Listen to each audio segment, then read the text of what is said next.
नमस्ते. अगदी कोकणात मिळते तशी मालवणी पद्धतीची सुरमई फिश करी खायची आहे का? चला रेसिपीला सुरुवात करू.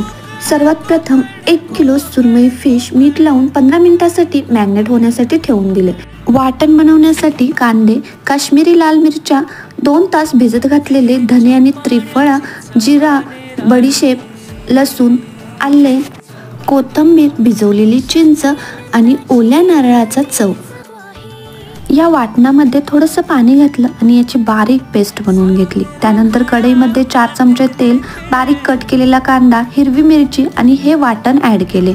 वाटण 2 ते 3 मिनिटांसाठी चांगले तेलामध्ये परतून घेतले. चवीनुसार मीठ घातले, गरम पाणी घातले आणि 10 मिनिटं हा मसाला शिजवून घेतला. त्यानंतर आगळ घातले आणि यामध्ये मॅग्नेट केलेले सुरमईचे पीस ॲड केले आणि परत एकदा 5 ते 6 मिनिटांसाठी झाकण लावून शिजवून घेतले. आपली करी